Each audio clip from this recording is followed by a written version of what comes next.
Assalamualaikum warahmatullahi wabarakatuh.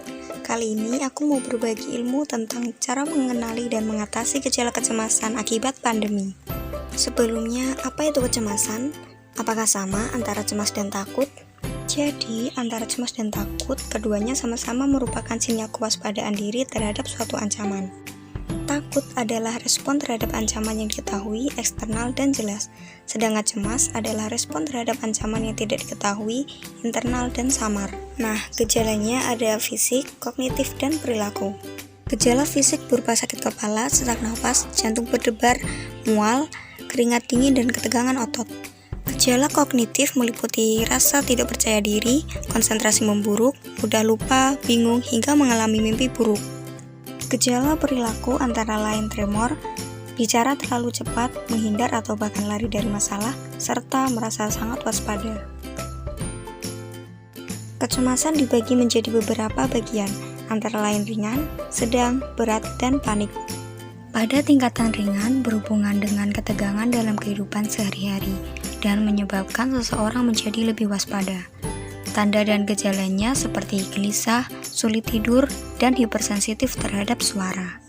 Pada tingkatan sedang memungkinkan seseorang untuk memfokuskan hal yang lebih penting dan mengesampingkan hal yang lain. Tanda dan gejalanya seperti sering napas pendek, nadi dan tekanan darah naik, mulut kering, gelisah, serta konstipasi. Pada tingkatan berat, seseorang cenderung memusatkan pada sesuatu yang terinci dan tidak dapat berpikir tentang hal lain. Gejalanya meliputi sakit kepala, mual, gemetar, insomnia, sering buang air kecil maupun besar, hingga diare. Pada tingkat panik, berhubungan dengan ketakutan akan suatu hal yang ditandai dengan kehilangan pikiran yang rasional dan tidak dapat fokus, serta mengalami respon fight, flight, atau freeze, yakni kebutuhan untuk pergi secepatnya, tetap di tempat, dan berjuang, atau menjadi beku dan tidak dapat melakukan sesuatu.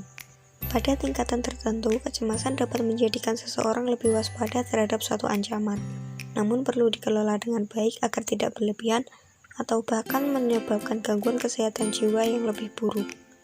Lalu, bagaimana cara mengatasinya? Ada dua cara yang dapat dilakukan, yakni farmakologi dan non-farmakologi. Farmakologi yaitu dengan menggunakan obat-obatan, misalnya anti-kecemasan benzodiazepam yang sesuai dengan resep dokter. Dan non-farmakologi yaitu dengan melakukan distraksi, relaksasi, guided imagery, mindfulness, dan pendekatan spiritualisme. Nah, sekian tadi ilmu yang bisa aku share, semoga bermanfaat.